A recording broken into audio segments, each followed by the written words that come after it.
Amigos, lo prometido es deuda y de verdad esta es una de esas deudas que uno quería hacer realidad lo antes posible. Tenemos con nosotros a Miguel Becerra. Miguel, ¿qué tal? Buenos días. Hola, buenos días, Joaquín, ¿qué tal?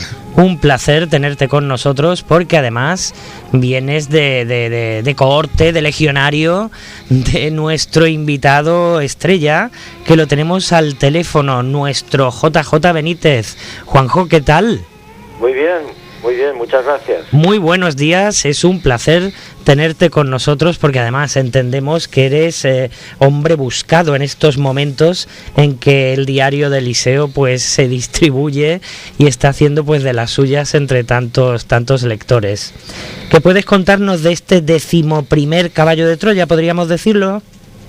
Bueno, pues sí, es probablemente el libro ya que cierra la saga de los caballos. Sí. Especialmente la vida pública del maestro.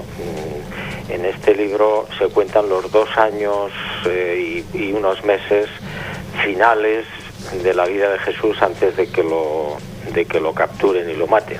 Claro, desde en 1984 tuvo lugar el primer caballo de Troya, ¿no, Juanjo? Exacto, en abril del 84, si no recuerdo mal. Oye, ha llovido un poco. Sí, 35 años. 35 años y si no me cuadran, yo creo que me cuadran, más de 4 millones de ejemplares vendidos. Sí, la verdad es que ya no llevo las cuentas. Madre mía. Hace mucho tiempo, pero creo que sí, que la editorial hace años ya me dijo que había superado esa cifra, pero bueno, yo ya me siento incapaz. Claro. Oye, llega uno a un punto, Juan José, que uno de verdad acaba de asimilar semejante éxito. ¿El éxito se asimila o simplemente uno se abstrae de todo esto y continúa su camino? No, yo continúo mi camino. No, prefiero no pararme a pensar esas cosas y además creo que no es lo importante. Claro. Lo verdaderamente importante es seguir en la vida, ¿no? Luchando, trabajando, en mi caso investigando. Juanjo, buenas tardes, soy Miguel Becerra. Hola, Miguel, ¿qué tal? Pues nada, aquí estamos en nuestro tercer encuentro. Sí, muy bien. Para mí es un placer volverte a entrevistar. Sabes que no soy periodista, pero tu vida y tu obra y tus investigaciones sabes que las llevo a rajatabla. Sí. Y bueno, pues sigo aquí colaborando con esta emisora que gracias a ella hemos podido tenerte hoy. En estos días que hemos estado dándole publicidad a esta entrevista, también otra que te pude hacer la semana pasada en otro medio, han sido muchísimas personas que bueno, me han escrito, me han llamado, me han parado por la calle, sobre todo porque conocen muy bien a Juan José Benítez. La gente quiere formular preguntas y muchas personas me decían, hazle esta pregunta, y yo barajando algunas que me hicieron, aunque al final te haga otra que yo creo que es muy curiosa, pero esta primera me la han hecho varias personas, y es si Juan José Benítez se considera ídolo de masas. No, por favor, en absoluto. Vamos, es que no quiero ni planteármelo, ¿no? Ni pensarlo. Y es más, como tú sabes, yo procuro huir de los actos públicos y cada vez más. Es decir, que es muy difícil encontrarme, es muy difícil y va a ser cada día más difícil. Entonces, bueno, eso que comentas, pues no se me pasa ni por la cabeza. Pero, ¿eres consciente que la gente te sigue muchísimo? No, gracias a Dios no. Es que yo creo que si te metes en tu Facebook o entras en YouTube, es una locura la cantidad de miles y me atrevería a decir millones de visualizaciones que tienen las publicaciones, que supongo que la hará alguna persona cercana a ti o bien que lleve el tema tuyo, pero es increíble la cantidad de gente que sigue a Juan José Benítez y de una manera fervorosa, ¿eh? Bueno, me lo dicen porque yo ni siquiera llevo a cabo eso del Facebook, es decir, es otra persona conocida mía, amigo, bueno, pues se preocupa de ese asunto y de vez en cuando me lo comenta, ¿no? Sí, y bueno, pues me parece muy bien, pero tampoco le doy demasiada importancia ni pretendo entrar en Facebook en absoluto. Es decir, me han puesto allí, pues no sé, porque son gente que entiende de esas cosas. Ya sabes que, Miguel, que yo no entiendo absolutamente nada de eso. Sí, ya lo sé. Y entonces, bueno, pues sí, pues me parece interesante, pero bueno, nada más. A ver, yo sí tengo preguntas, disculpa, Miguel, porque a mí hubo un libro que me sorprendió, siendo yo pues un chaval de JJ, y que ya pues me introdujo directamente en su obra, y fue aquel La punta del iceberg, si no me equivoco, que a mí me subyugó a aquello, sobre todo porque entendía perfectamente la conexión ovni con determinados momentos, puede que con todos, de las Sagradas Escrituras. ¿Existe conexión, Juan José? Pues sí, yo creo que... ¿De todas las escrituras? Sí, yo lo he dicho muchas veces, la Biblia es el mejor libro de ovnis del mundo.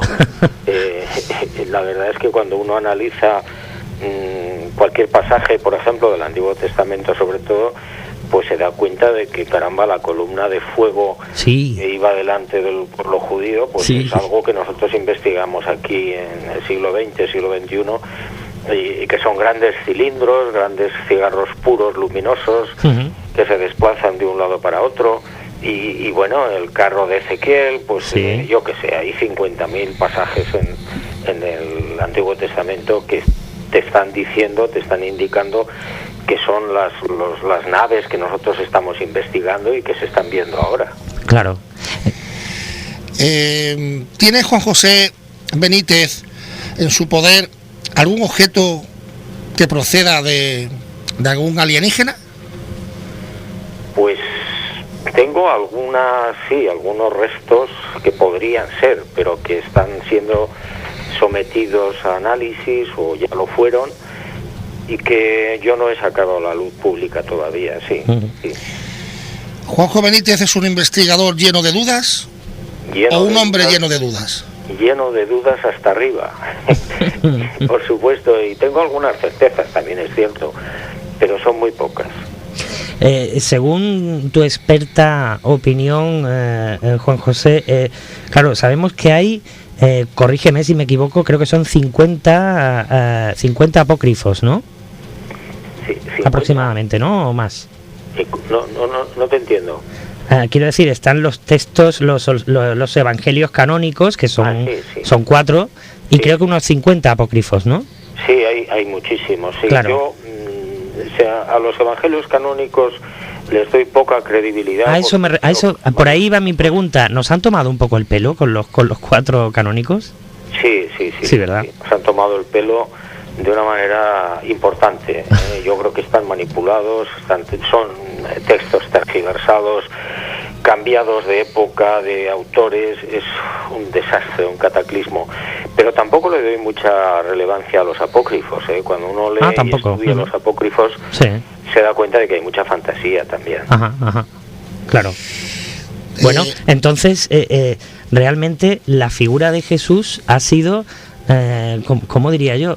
Manipulada, prostituida incluso, ¿no? Sí, totalmente. Claro. Su vida, sus pensamientos, sus palabras, los hechos, los prodigios, su concepción como ser humano, su infancia, bueno, todo. ¿Tú crees que el mensaje de Jesús, porque claro, en su época entiendo que estaba dirigido a un determinado ámbito, a una determinada época, valga la redundancia, hoy por hoy se complementaría, es decir, lo explicaría de otra forma? ¿Te refieres al mensaje? Al mensaje propio de Jesús, sí. Sí, hombre, yo creo que esa posibilidad de que Jesús hubiera podido venir en esta época es muy remota, ¿no? Claro. Porque las circunstancias son muy diferentes, pero el mensaje sí ha sido enterrado prácticamente. El mensaje de Jesús no tiene nada que ver con lo que nos ha contado la religión. Él pretendía simplemente refrescar la memoria de la gente, decirles que no todo está perdido, que hay que tener confianza y confiar, y que somos hijos de un Dios y por tanto hermanos.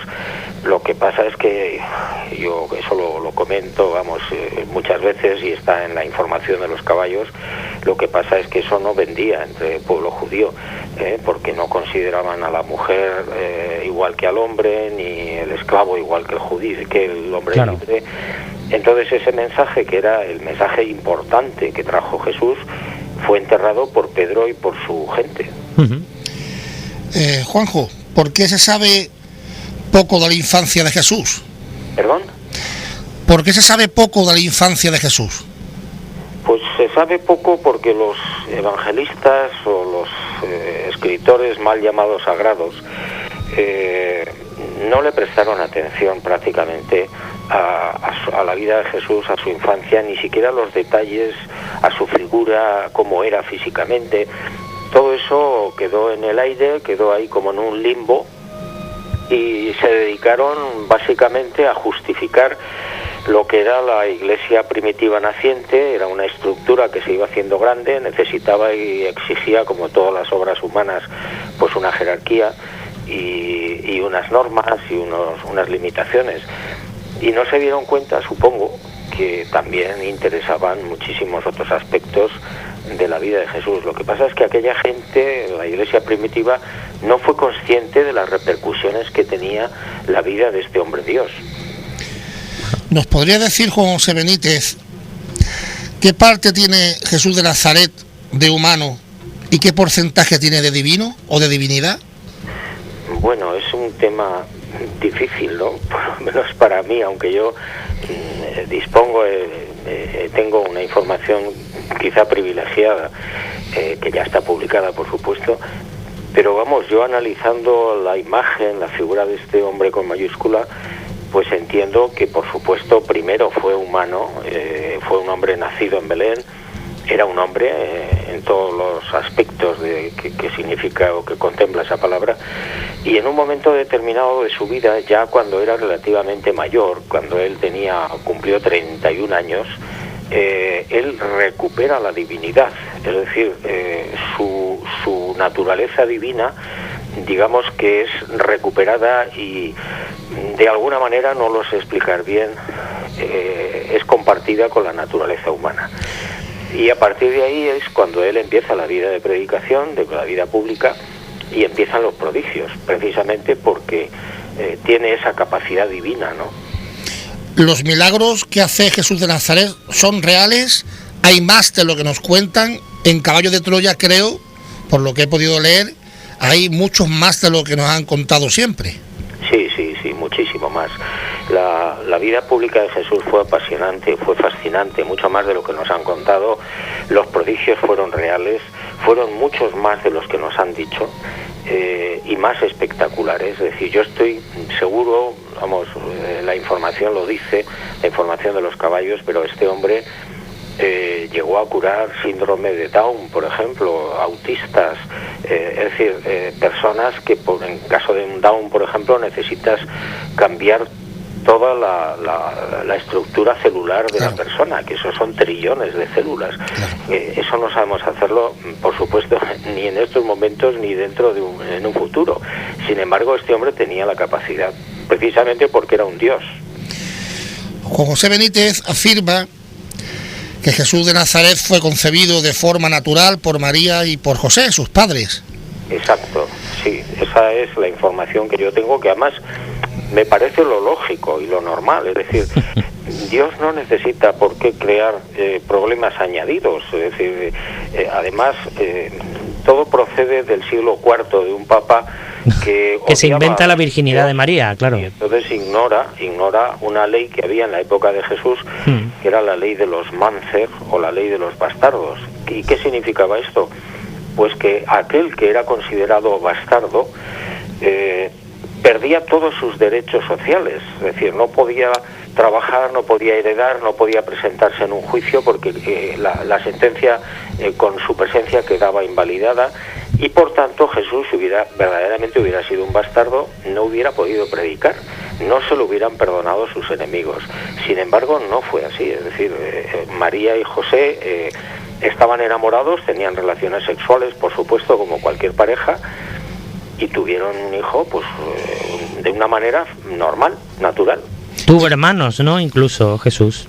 Sí, eso es lo que se dice, que aparte eso está también en los evangelios canónicos, en los evangelios, ¿no? Sí. Lo que pasa es que luego los teólogos y los exégetas, pues de una manera torcida le han dado una interpretación diciendo que bueno, que en realidad eran parientes lejanos, sus primos y no sé qué.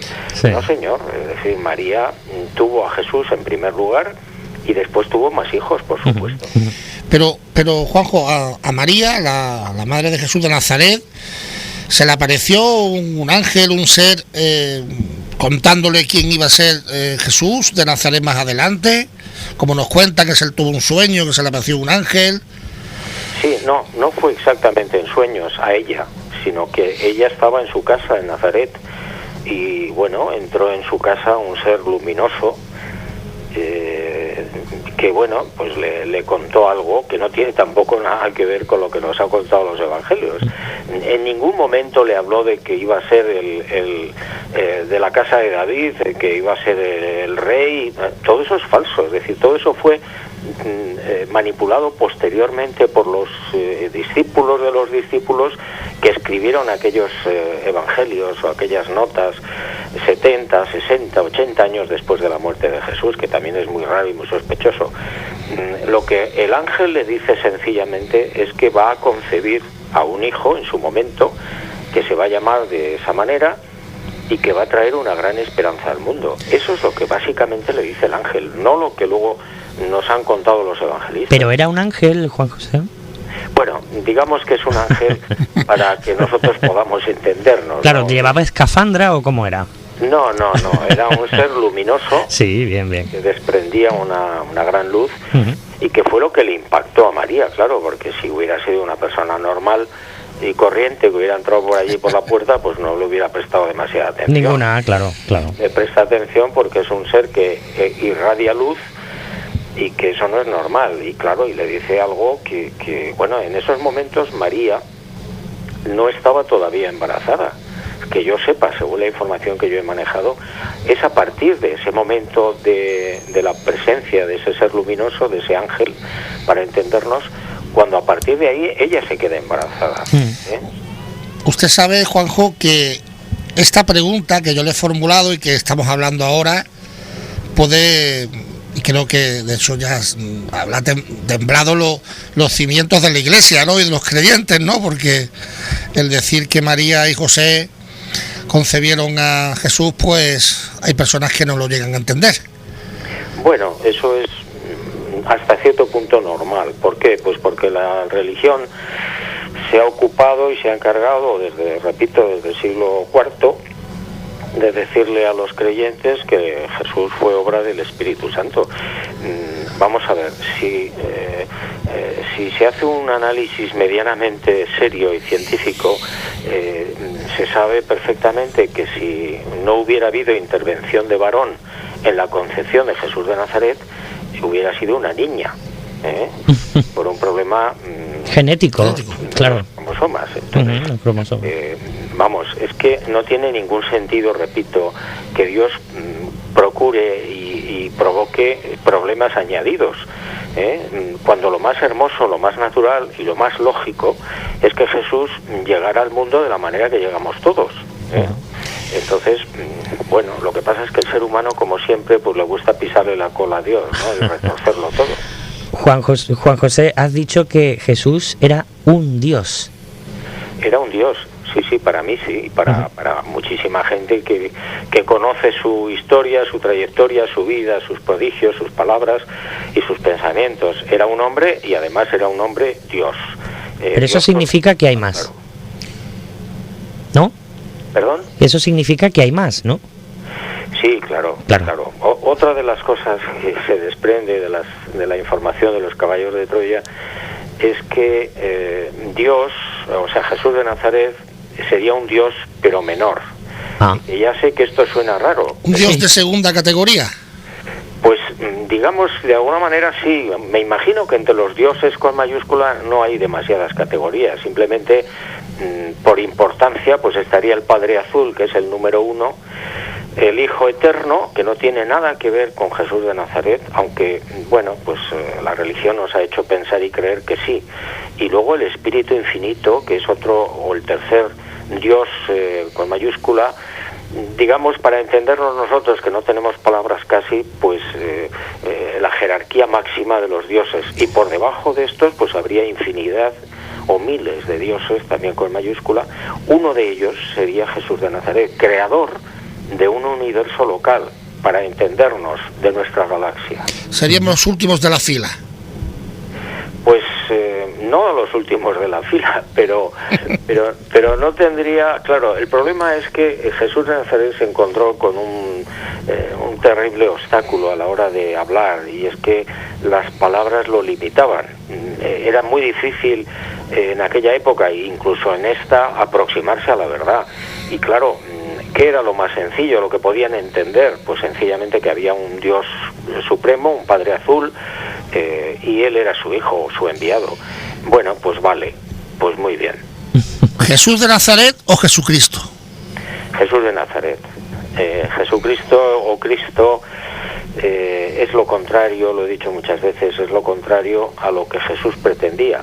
Jesús, ¿qué es lo que pretendía? Traer un mensaje del que hemos hablado antes, pero no era un Mesías político, no era un libertador militar, no era un jefe nacional que llevara, que es lo que esperaban los judíos, que llevara a la nación judía a la conquista del mundo. No, eso es lo que todavía esperan los ortodoxos judíos, pero eso no tenía nada que ver con el cometido y la misión de Jesús de Nazaret. Por tanto, Cristo o Jesucristo, que es la versión griega de Mesías, pues no es correcto.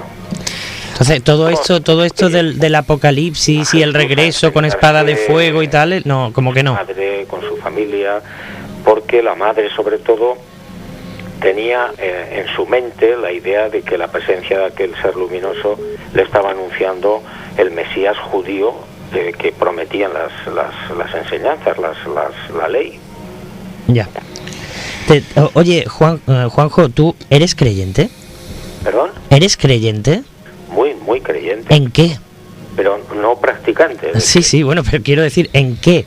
¿En qué crees? En Yo esta creo... figura de Jesús de la que estamos hablando, en ese Dios azul, en ese Padre azul. Por supuesto, yo creo en la figura de Jesús de Nazaret como un hombre Dios, como mi creador, y creo, por supuesto, en ese Padre azul que, digamos, para entendernos es el número uno, ¿no? Porque el problema del ser humano es que las palabras nos limitan. Por supuesto, y creo profundamente. ¿Y crees también en la resurrección de Jesús de Nazaret? Sí, claro que sí. Sí. Una de las razones de su encarnación aquí en la tierra, pienso yo, que fue también el dar a conocer a la gente que después de la muerte hay vida. Y para eso, claro, lo lógico es que él se levantara del sepulcro y se presentara ante más de 500 personas en 19 apariciones, que pudieron, pues eso, verlo, tocarlo, estar con él, escucharle. No era ninguna fantasía. Jesús había muerto en la cruz de una manera horrible y hubo muchos testigos de esa muerte y del cadáver. Caramba, y a los 2 días, casi 3, pues aparece y se presenta delante de mucha gente diciéndoles: tranquilos, que esto que me ha pasado a mí os va a pasar a vosotros. A mí hay uno de los personajes que me dan siempre mucha curiosidad, ¿no? E incluso he intentado investigar sobre él, sobre la figura de Pilatos. Pilatos fue quizás una persona, fue la persona que pagó los platos rotos de todo. Pilatos juzga a Jesús de la forma que nos han contado, fue benévolo, no sé, me da un poco como de ganas de decir que Pilatos no fue tan cruel como se nos pone, no lo sé. Bueno, Pilato, Poncio, es otra de las tergiversaciones lamentables que tienen los evangelios, ¿no? Nos lo pintan como a Judas, como una persona que juzga a Jesús, y no, Pilato, Poncio lo que hizo fue, le traen a un personaje al que ya conocía, por cierto, desde hacía mucho tiempo, porque no olvidemos que Poncio tenía como gobernador, que era de de Roma tenía una red de confidentes y de espías muy importante y sabía perfectamente quién era Jesús desde hacía mucho tiempo y lo que hacía y lo que decía. Entonces, él se ve, bueno, pues entre la espada y la pared, le llevan a este señor, coincide con el momento de la fiesta de la Pascua en la que tenía que elegir entre un ladrón, vamos, un asesino o un personaje que estaba siendo reo, y otro, ¿no? Y bueno, por presiones y porque yo creo que este hombre además no estaba muy equilibrado, Poncio no estaba muy en sus cabales, pues decide poner en libertad a Barrabás y soltar a Jesús, con la oposición, por ejemplo, de su mujer, de Claudia, Sí. que había tenido... Se hizo cristiana, creo, ¿no? ¿Perdón? Se hizo cristiana, ¿no? Ella. No, No. que yo sepa, no. No, era seguidora, ¿no? Era Seguidora, ¿no? Era una seguidora de Jesús, digamos que a escondidas. Incluso tuvo la suerte de ser curada de un problema que tenía en la piel, muy importante.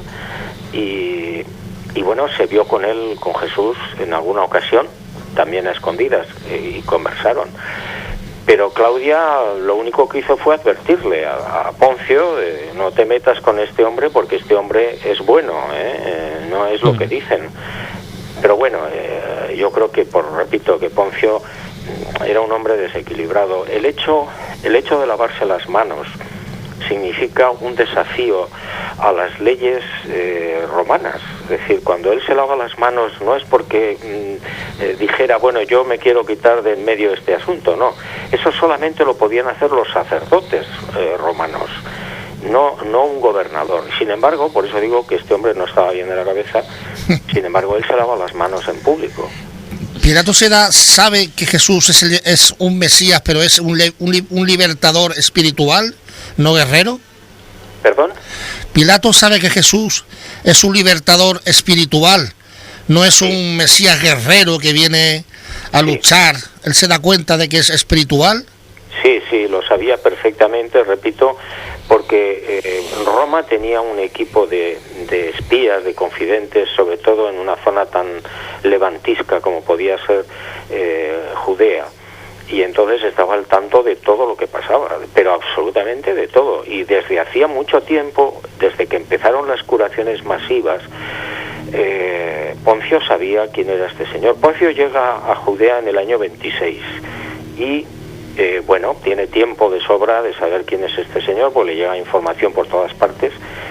Y bueno, pues él sabe muy bien que él ha hablado de su reino espiritual, nunca de hacerse rey físicamente, ¿no? E incluso le llega la información cuando se produce la multiplicación de los panes y los peces de cómo le quieren hacer rey, y Jesús se escapa prácticamente.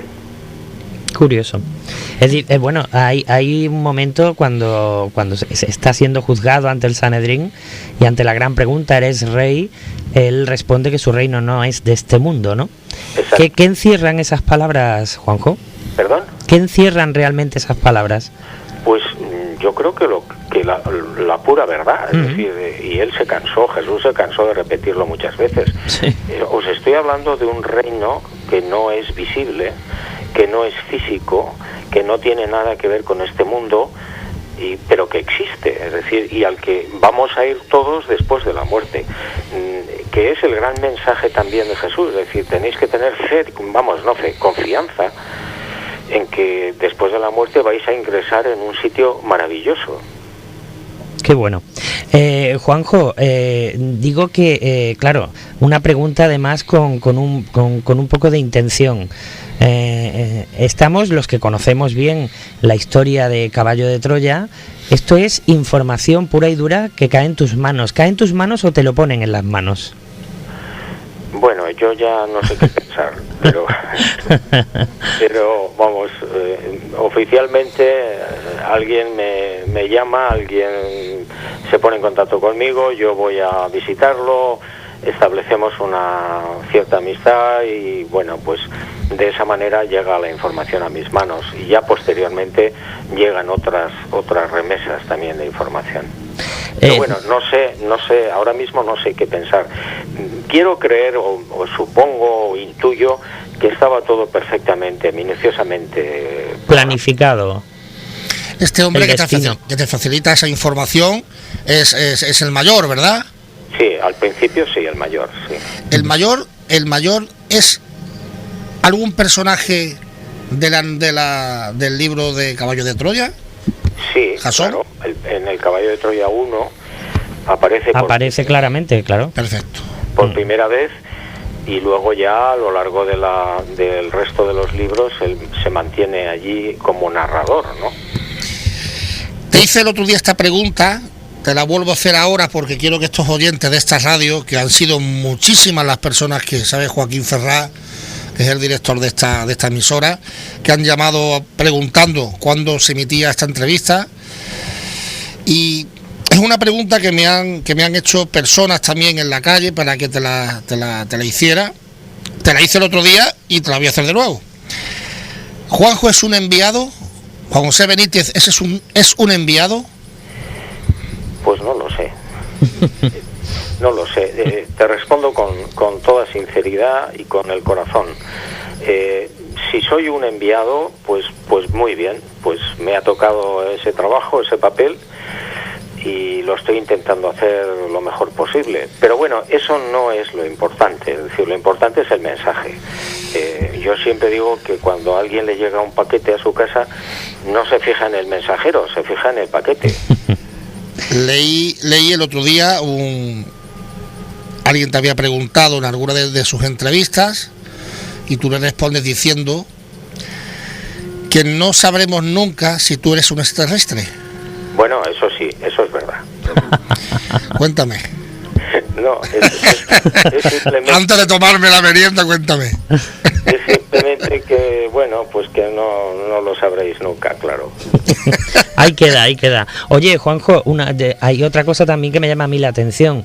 ¿Por qué, o no? Primero, la pregunta sería, ¿hay menos avistamientos de ovnis hoy en día que en su etapa más fulgurante, allá por los 60, 70, incluso 80? Sí, hay menos avistamientos, pero hay. ¿Y por qué hay menos? Bueno, en principio lo que parece ser es que en los años 50, 60, etcétera, se produjeron oleadas muy interesantes, muy importantes en muchos sitios del mundo. Sí.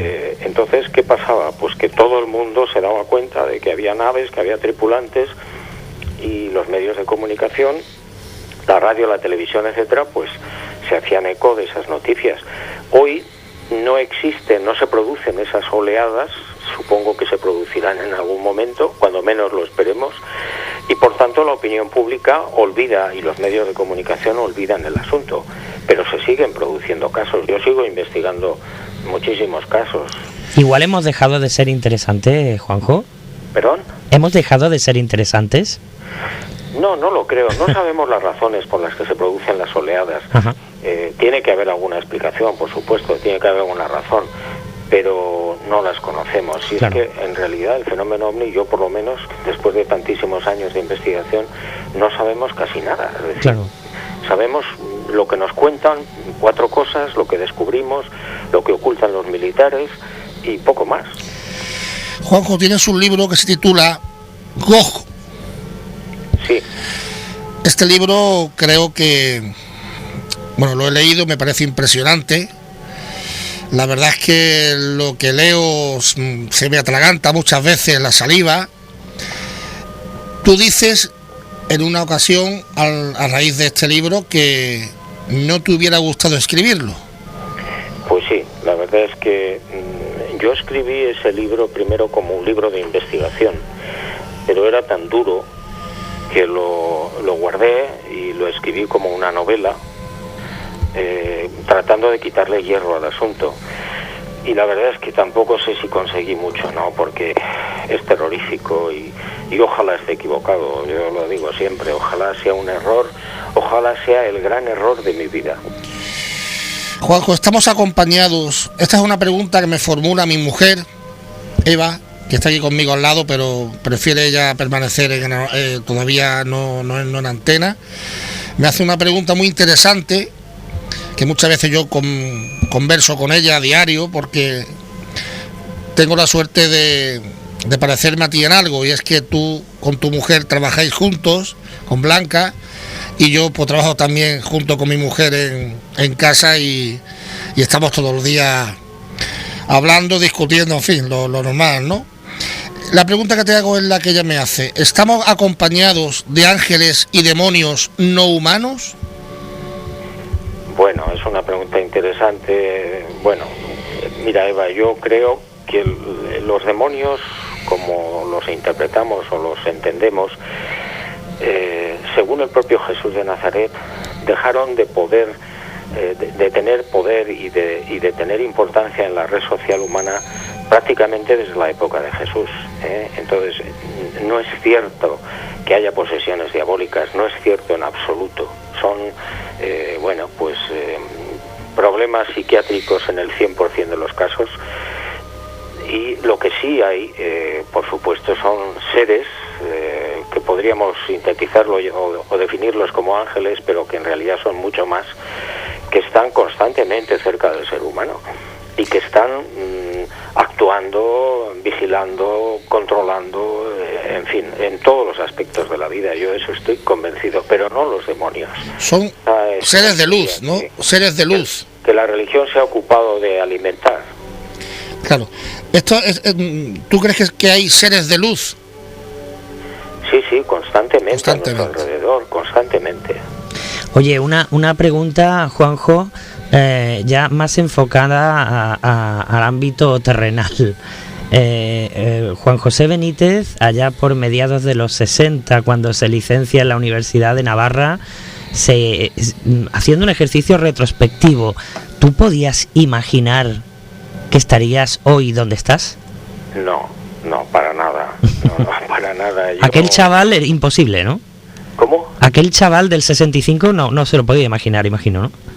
No, para nada. Yo terminé en la universidad, terminé periodismo. Uh-huh. No sabía muy bien ni qué era el periodismo. Me fui a La Verdad de Murcia, sí, a trabajar y allí empecé a descubrir lo que era el periodismo. Me empecé a entrenar, o me empezaron a entrenar en algo muy importante, que era pues la investigación y lo que era la difusión, etcétera, y después otros 2 periódicos más para redondear la cuestión, y en el último es cuando yo me presento, bueno, pues o el fenómeno se presenta delante mía sin que yo tuviera absolutamente ninguna idea de lo que era el fenómeno OVNI. Sí. Me tocó pues como me hubiera podido tocar un asesinato, una entrevista o un partido de fútbol. Después de lo vivido, Juanjo, ¿tienes muchos amigos tú en la iglesia? No tengo demasiados amigos. Los podría contar con los dedos de una mano y me sobrarían de 2. Pero bueno, algún monaguillo habrá, ¿no? Sí, bueno, siempre hay, no sé, personas en la Iglesia Católica, sobre todo, que está de acuerdo totalmente con la información de los caballos de Troya. Ajá. Y no está de acuerdo con lo que se nos ha hecho comulgar, ¿no? Es decir, que esas ruedas de molino no hay quien se las trague. Entonces siempre hay gente que, por lo menos extraoficialmente, pues está de acuerdo. Claro, hombre, porque no le pueden llevar la contraria al jefe, entiendo, cualquier, ¿no? El patrón es el patrón, pero luego pensar, cada uno es libre de hacerlo, ¿no? Sí. Incluso de dudar, ¿no, Juanjo? Yo creo que cada día hay más gente que es consciente de que se nos está vendiendo algo que es humo. Claro. Y que no tiene nada que ver con lo que pudo ser la realidad, que Jesús de Nazaret fue muchísimo más importante de lo que se nos ha contado y muy distinto. Está claro. Juanjo, mira, es curioso, estábamos haciendo la entrevista y ahora me envía un familiar mío, sabiendo que yo estoy aquí hoy en la radio. Me formuló una pregunta que yo no sé si viene mucho esto a cuento, creo que tú sabrás responder algo porque tú eres una persona demasiado culta y investigador. Me dice, por favor, pregúntale esto a Juanjo Benítez. ¿Quién ayudó a Noé a construir el arca? Bueno, pues por lo poco que yo sé de ese asunto, me imagino que lo que hubo fue una intervención no humana. lo mismo que hubo intervenciones de muchísimos tipos en el monte Sinaí, con aquella nube que cubría el monte, aquellas luces extrañas que acompañaban al pueblo judío durante la época del desierto, los 40 años que iban de aquí para allá, etcétera, que son fenómeno ovni puro y duro. Pues me imagino que en la época de Noé pasó exactamente igual.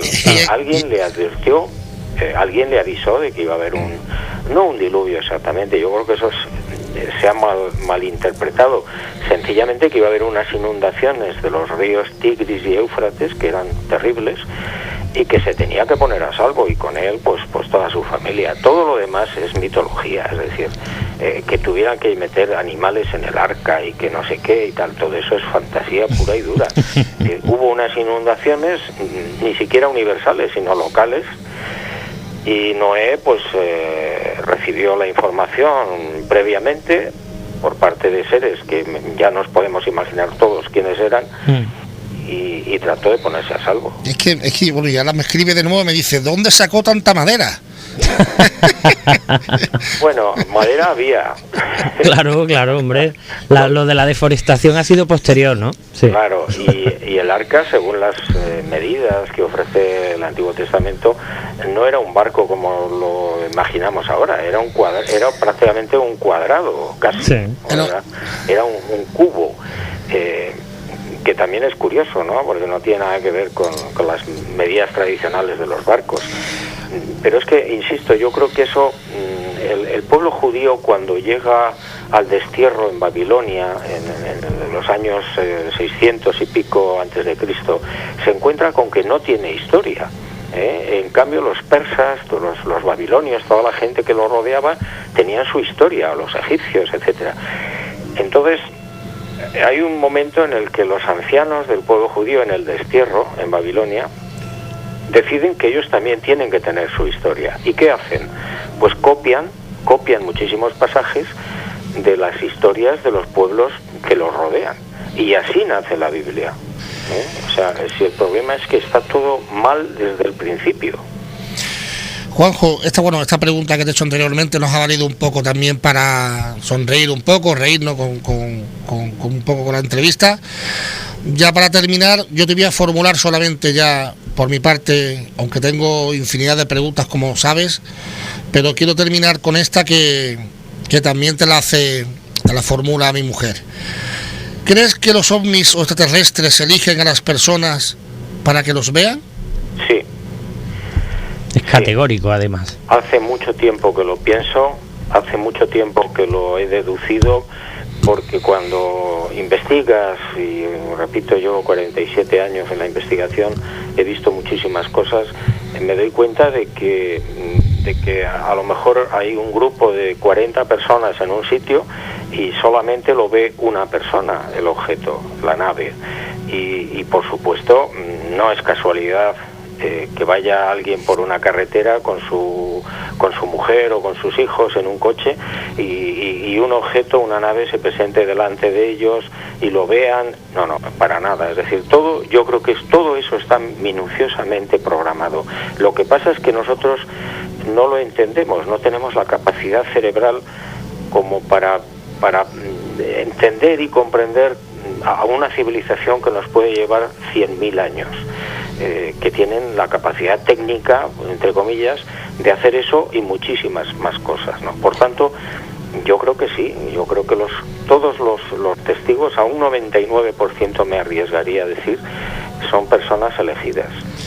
Juanjo, yo estaba recapitulando de todo lo que nos has contado, porque tal y como dice Miguel, uno podría estar horas agotándote, haciéndote preguntas, pero hay una cosa que a mí siempre me ha llamado la atención, como uno de los grandes fiascos, y es encontrarse en la Biblia a dos dioses bien diferenciados, el del Antiguo y el Nuevo Testamento, ¿verdad?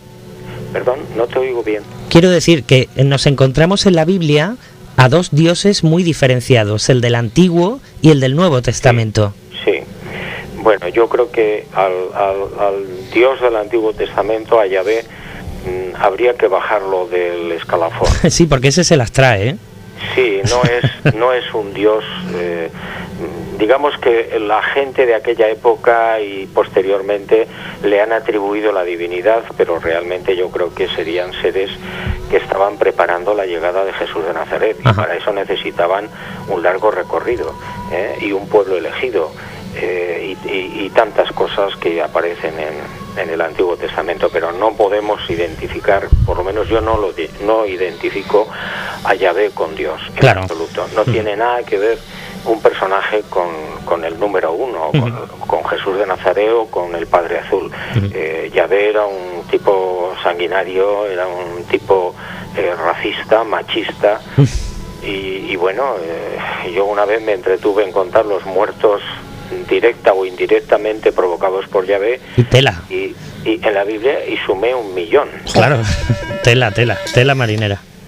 Juanjo, ya para terminar, decirte de verdad que ha sido un placer volver a entrevistarte. Todo lo que venga de ti, sabes que para mí es una fuente de energía, ¿no? Ahora me voy cargado con pilas nuevas, con ganas de seguir leyendo y de seguir investigando también a este amigo en común que nos une, que es nuestro amigo Jesús de Nazaret, el jefe. Pues muchísimas gracias.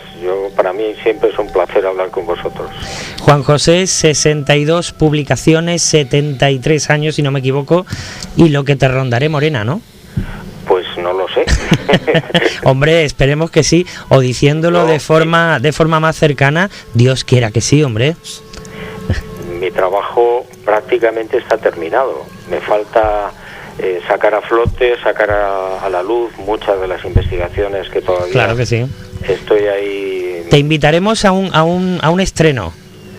A un estreno de una peli que preparamos Miguel Becerra y yo y un servidor. Ah, muy bien. Claro, y que habla de esta figura que nos apasiona. Juanjo, ¿tú te acuerdas cuando estuvimos almorzando los dos? Bueno, los dos estuvimos con Ricardo Mediavilla, con tu mujer, y estuvimos almorzando en los barrios. De acuerdo. Por cierto, que me has vuelto a dar recuerdos para ti, Ricardo, es que también le ha sido al pobre hoy muy difícil venir a la entrevista, aunque lo ha intentado, pero al final le ha sido imposible. Me ha dado para ti miles de abrazos, ¿vale? No, que no se preocupe y dale también un fuerte abrazo. Pues yo se lo doy. Yo recuerdo en ese almuerzo, no se me olvidará nunca en mi vida, no sé si tú te acordarás, que estábamos tú y yo sentados frente a frente. Sí, me acuerdo. Y me comentaste, me dijiste, ¿por qué no haces una película sobre Jesús? Y yo te dije, para mí sería lo más grande del mundo, ¿no? Te has planteado, yo sé que te has planteado o que te lo han planteado, que también tu planeta también ha gestionado en varias ocasiones llevar a la gran pantalla Caballo de Troya. Sería un auténtico pelotazo que se hiciera en cine, sería una bomba de relojería Caballo de Troya en cine. Pues sí, la verdad es que ha habido bastantes gestiones, y la última hace 3 días en Madrid, y bueno, pues parece ser que sigue para adelante, y quieren hacer una serie de televisión que por lo visto está más de moda que llevarla al largometraje. A mí personalmente me gustaría más un largometraje, pero bueno, no sé, de momento ahí está la cosa. Todo se verá, todo se verá. Pues yo simplemente, si saliera la serie para adelante, yo si puedes poner como una coletilla abajo, que esté mi amigo Miguel Becerra también allí, ¿no? Pues se apunta, sí. Juan José Benítez, 1000 gracias por dedicarnos su tiempo y su sabiduría para poder disfrutarlo nosotros y nuestros oyentes. Bueno. Un fuerte abrazo, amigo, muchas gracias. Muchas gracias a vosotros, ha sido un verdadero placer. Un fuerte Hasta abrazo, pronto. Muchas gracias. Hasta luego, adiós. Hasta luego. Miguel, insisto, un placer inusitado del que hemos disfrutado todos los oyentes y todos los que hacemos Radio Copla. Gracias por todo. Muchas gracias a ti, Joaquín. Hasta pronto. Muchas gracias.